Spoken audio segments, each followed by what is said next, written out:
Next feature that we're going to machine into this shaper base will be the top rails here for the ram.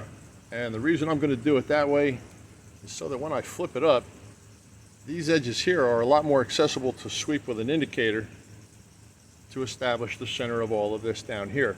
Now if I were to do this first, you can see that as pressed up against this surface, that might be a little bit more difficult to get down in there and find those edges. One thing you are going to be at the mercy of when doing something like this, because it's called off center line, is the thickness of, or the alignment of the inserts or the cores that formed all of this, because I'm sure that this pattern was rather sophisticated to do that. It had to have a couple of inserts here. This one looks to be a little off center. You can see the difference in thickness between this rib and this one. When I measured, it's about 1/2 millimeter, about 20 thousandths off center. Looks to be tapered this way. And the top looks to be relatively close. So the way I'm going to do this, I'm going to get back to my little plates that I made in the very beginning of this series. Stick these guys on here.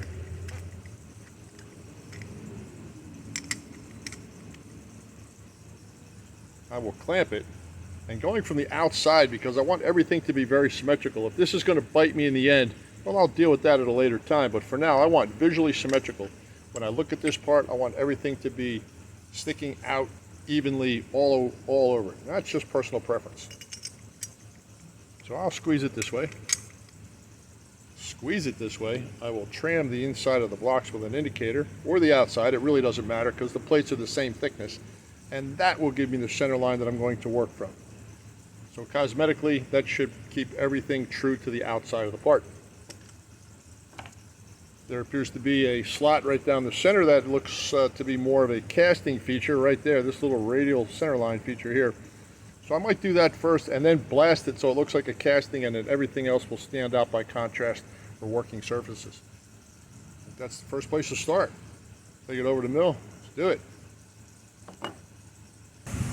Tall jaws are now back installed on my vise, and the part is sitting in the nest. Let's see how it centers up. That's about 1 to 4 around the front. That's about 7/10 before. I am not going to change this there. There's nothing wrong with that for doing what we're doing. Let's adjust the indicator, check the inside.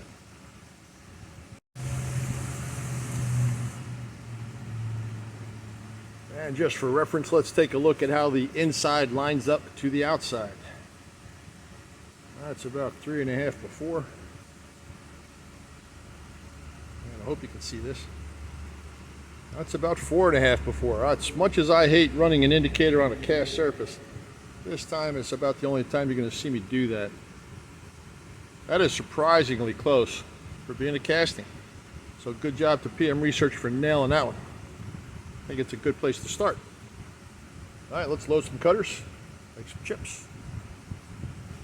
First feature to attack, 500 wide groove, 5/16 deep, right down the center.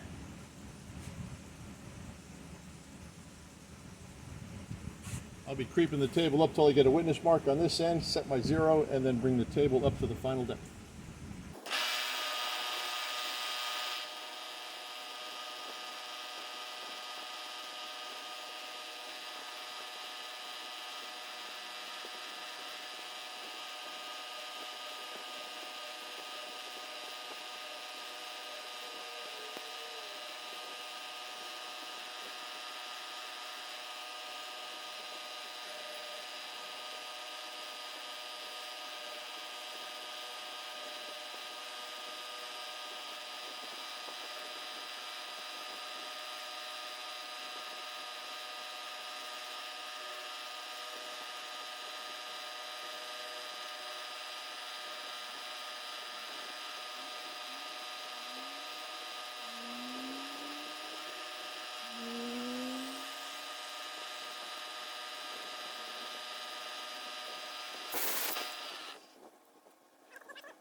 You can see a very mild little ridge running down the inside of that, and that is because of the thickness of the top. It terminates lower than the tangent point of the 1/8 radius that they call out on that feature. So there is a feather edge right there. If I were to do this again, I would say use a much smaller radius in this corner. It would eliminate that. I will have to knock that out with a file. This is final size right here.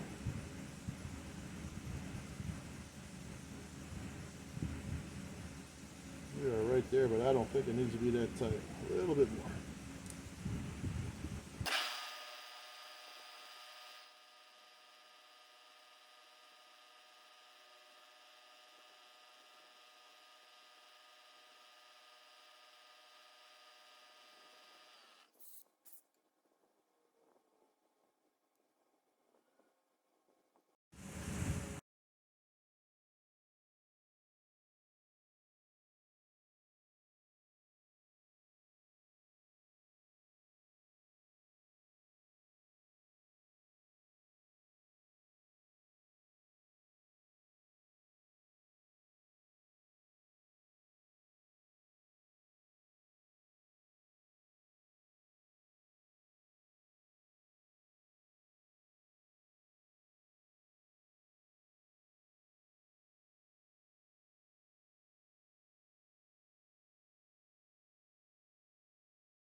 Although it may not be obvious on camera, the table is coming up as this cutter is moving across. I'm looking to scratch this surface.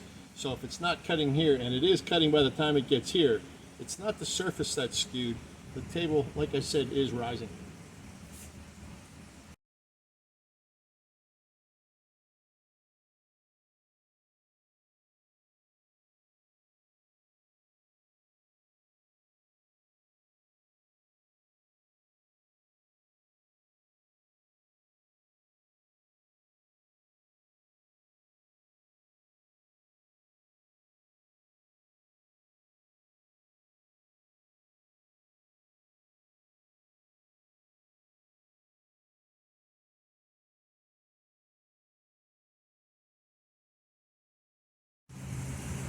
This is a critical depth slot, so I'm going to wipe the top of the part with a file gently, knocking down any elevated burrs that could affect the depth mic.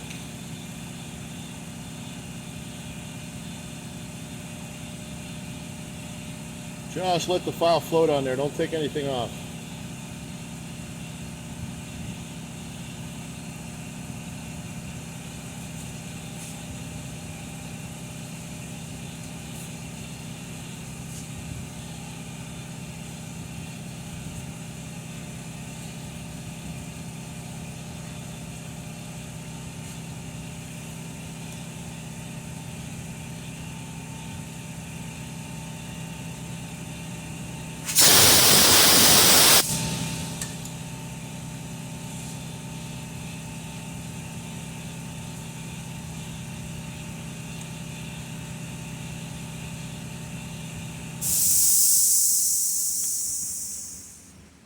I'm going to get close with the pin. I'll finish off with the gauge blocks. I am about 2 thousandths away.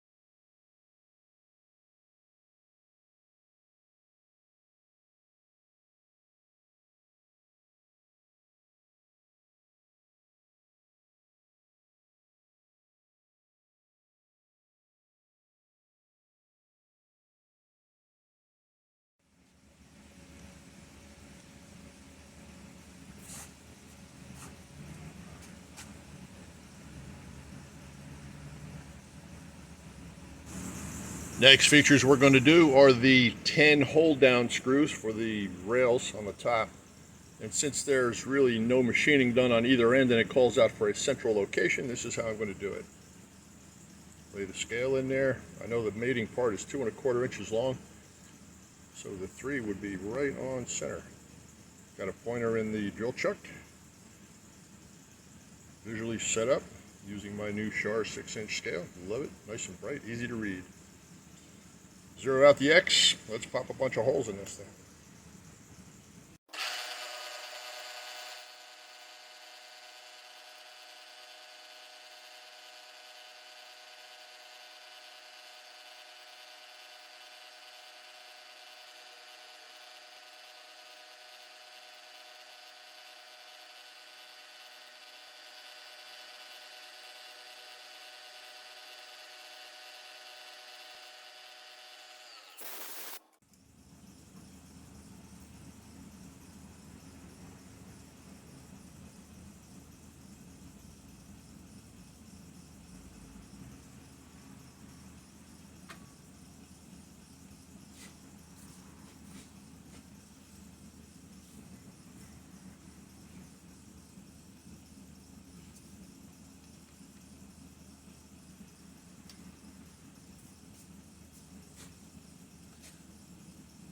I'm looking for max depth on the drill here without breaking out.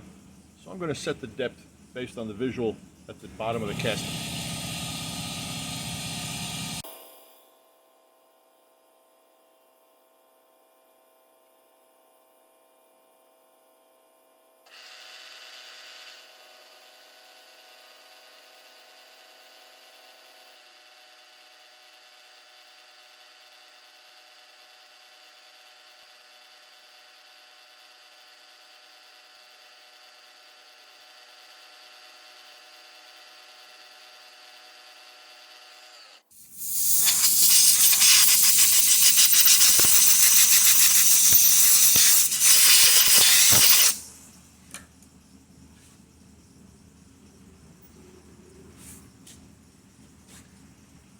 And now we tap.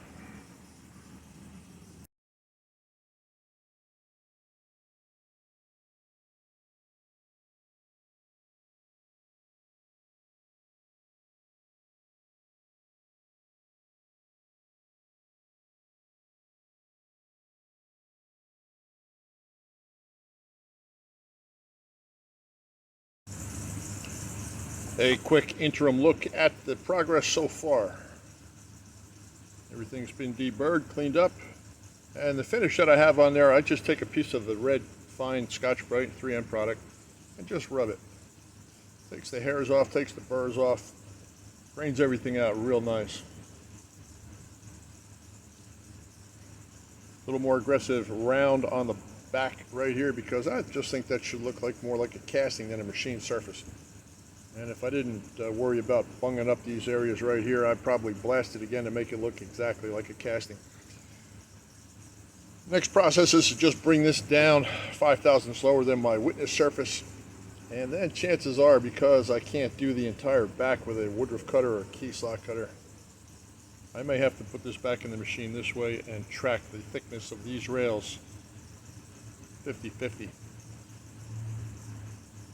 Other than that, there's not too much to be done to this front side, so let's put it in the machine, make some chips. Verify the next setup. I am going to indicate the witness strip that I machined on in a previous operation, double check across the face, and then I will tram the back here to establish the center for any operations that are referenced the center line on this side.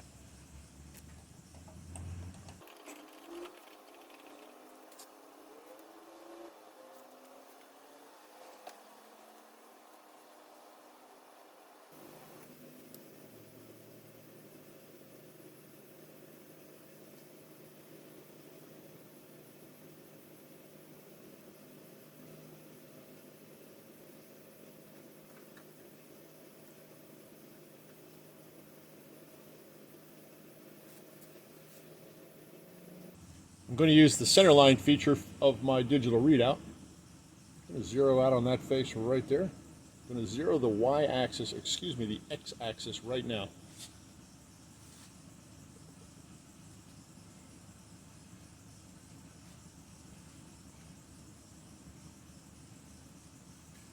without changing the position of the indicator as set with the arm.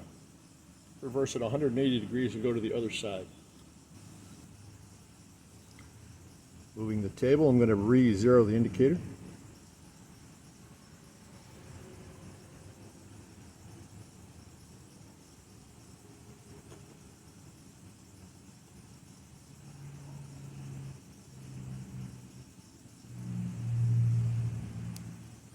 And at this point, hit the center line feature on the digital.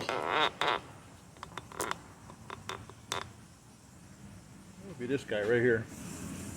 First step is to bring the face into the required dimension. You're going to see me put a red line on the tracking face that I did in the previous op. That is the +5 surface. As soon as that tracking line starts to go, I'll go about another 4 thousandths deep, 1/10 of a millimeter, and that face will be done.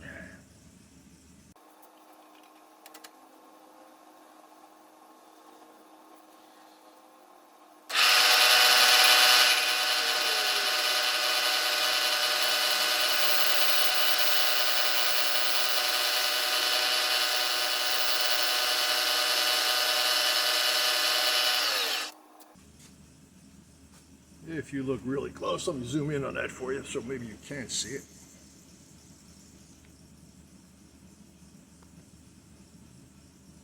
We do have some extremely superficial scratching on that surface, which is good.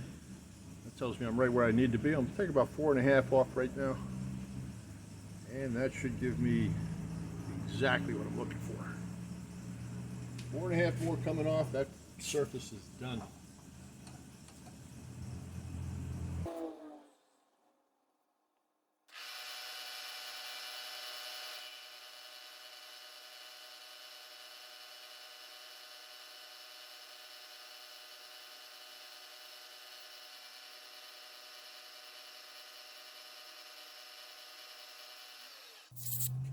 Cutter change, now we establish the width.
That's exactly what we're looking for right there. Like butter. While I have the part in this orientation, I'm going to bring this little flat right here into the required thickness that's given on the print. The base really doesn't have a thickness call out, but there is a call out from the bottom here to that face.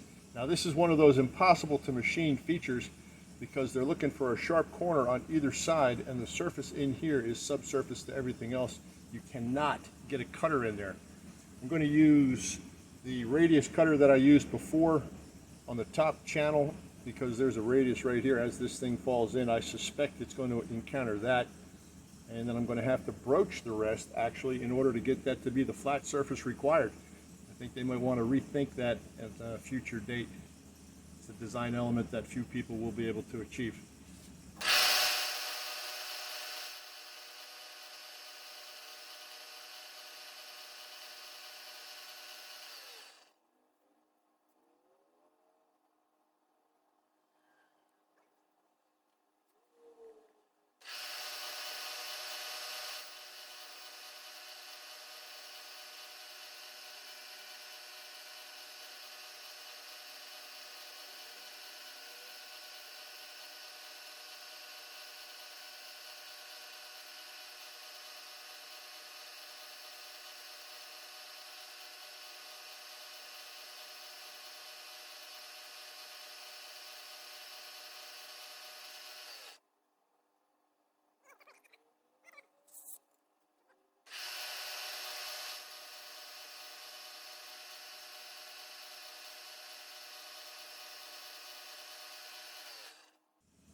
Just because I do not like inconsistencies in anything that I build, I am going to machine this surface right there. I'm going to hit that surface and clean that up. Then I'm going to take this cutter and walk all the way to the inside of this and clean that whole area out. And then yes, I will re-blast it before I broach it. Actually, no, I'm going to broach it first and then re-blast it so you'll never know what was done.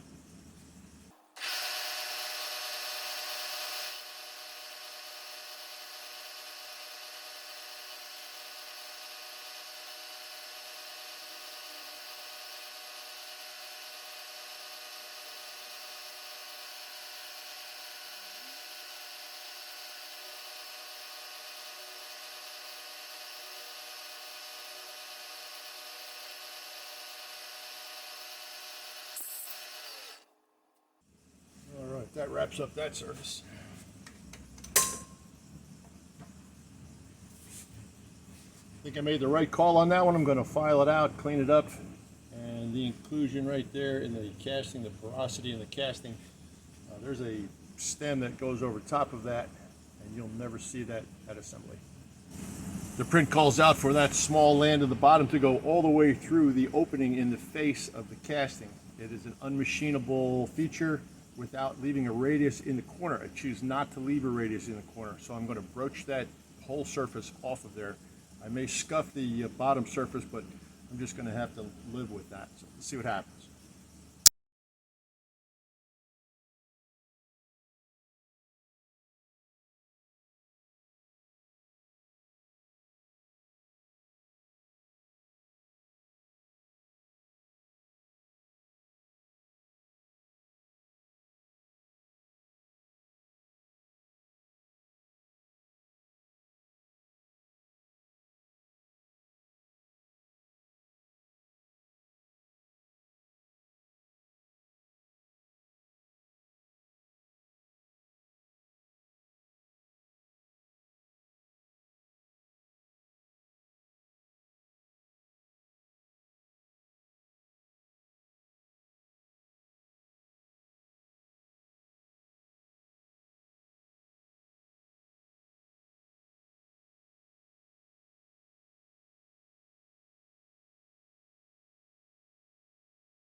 And just about the final step on this particular casting is to bring this back rib into a working size. I'm looking for 093. I guess it's about, I don't know, what is that?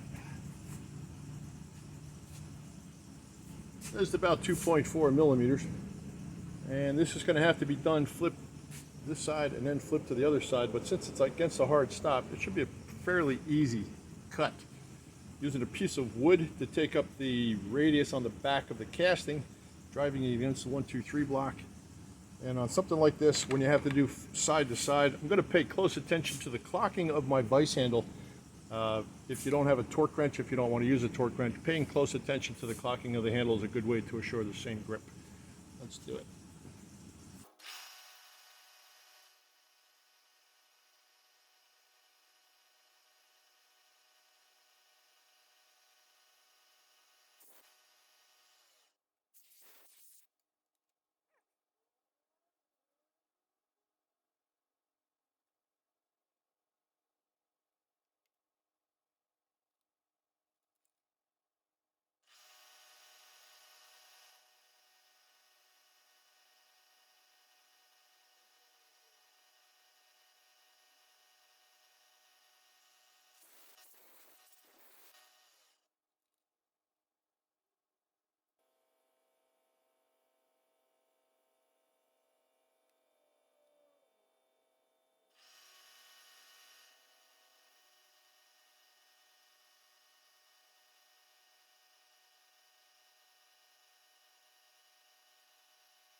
All right, well, it is starting to look like something. We got the components that are supposed to be on there do work.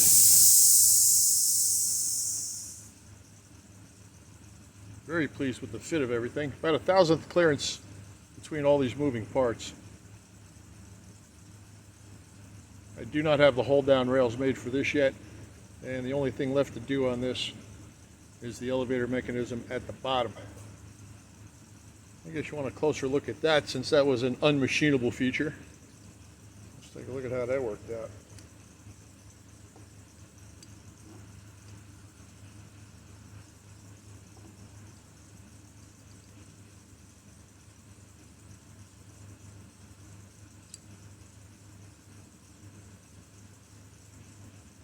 I say that milling the face, it was a good idea. Everything blended out real clean. It allowed me to have a that is just too much fun. Allowed me to have a nice transition between the machine and the cast surfaces down here.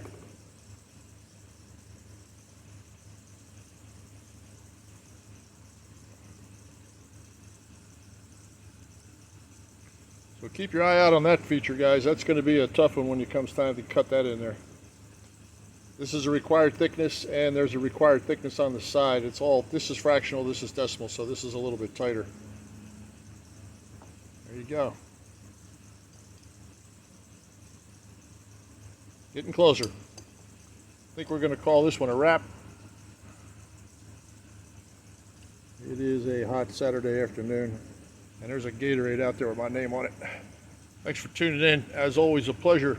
Wherever you are in the world, I hope you are well and safe. Joe Pye here at Advanced Innovations in Austin, Texas. I'm out.